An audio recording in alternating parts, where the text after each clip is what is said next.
Hello guys, welcome back to princess ఐని. So నన్ను ముగ్గురు మినీ వ్లాగ్స్ చేయండి అని అడిగారు. సో నేను వాళ్ళ కోసమని రిబ్బర్ బ్యాండ్స్ ఎలా చేయాలి అనేది నేర్పిస్తాను. నేను ఇంతకుముందు ఒకటి చేశాను, అది జస్ట్ ఫర్ ట్రైల్.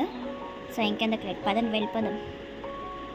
ఇదేనండి, ఇందాకలా నేను చెప్పాను కదా ట్రైల్ వేసానని, అదే ఇది. సో ఇప్పుడు మనం చేసేది కూడా ఇలాగే వస్తుంది. సో ఎలా చేయాలో ప్రాసెస్ తెలుసుకుందాం పదండి.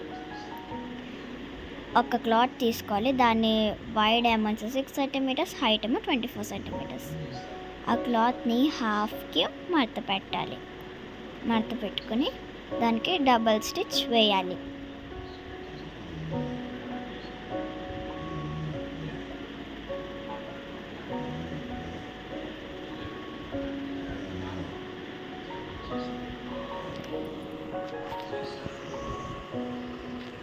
డబల్ స్టిచ్ వేయడం వలన ఆ క్లాత్ అనేది ఊడిపోదు, చిరిగిపోదు. ఆ కుట్టిన క్లాత్ని రివర్స్ చేసుకోవాలి.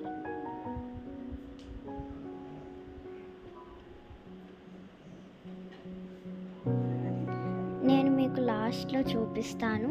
నేను 2 పొనిటైల్స్ వేసుకున్నాను.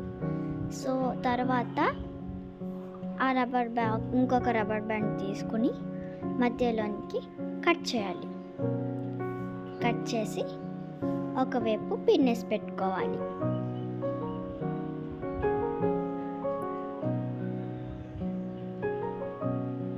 పిన్నేసి పెట్టుకున్న తర్వాత మనము క్లాత్ని కుట్టేసాం కదా, ఆ క్లాత్లోనే ఆ పిన్నేస్ ఉన్నది దూర్చాలి.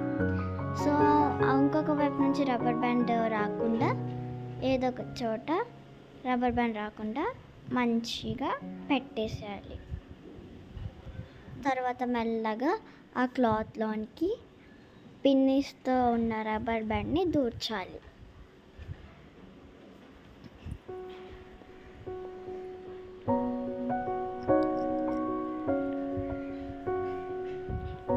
దూర్చడం కొంచెం కష్టమండి, అయినా కొంచెం ఫాస్ట్గా చేసేస్తే అయిపోతుంది.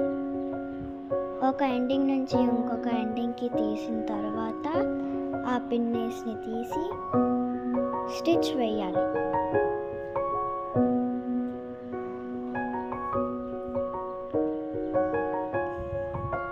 మర్చిపోకండి, ఆ స్టిచ్ కొంచెం ఎక్కువగా చేయండి, లేదంటే రెండు సైడ్స్లో ఉన్న రబ్బర్ బ్యాండ్స్ విడిపోతాయి.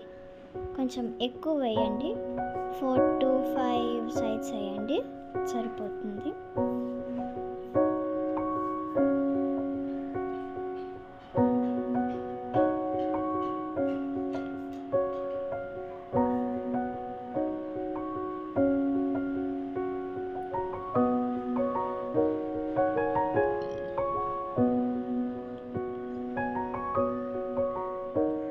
తర్వాత వీడియోలో చూపించేటట్లు ఒక సైడ్ని ఇంకొక సైడ్లోనికి దూర్చాలి.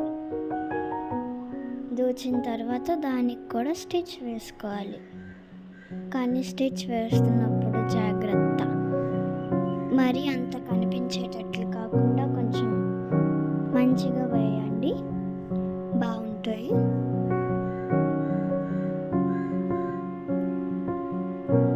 అది ఒక 4 to 5 టైమ్స్ చేయండి. అంతా 4 to 5 వేసేయండి చాలు.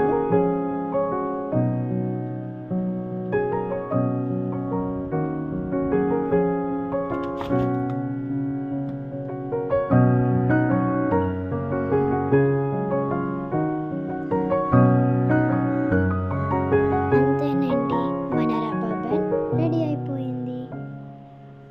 దాన్ని కొంచెం నీట్గా పెట్టుకుంటే అంతే, మనం మన హెయిర్స్కి కూడా పెట్టేసుకోవచ్చు. ఈ వీడియో చూసిన వాళ్ళకి ఒకవేళ ఈ వీడియో నచ్చితే ప్లీజ్ లైక్ చేయండి, షేర్ చేయండి, సబ్స్క్రైబ్ చేయండి. Bye bye.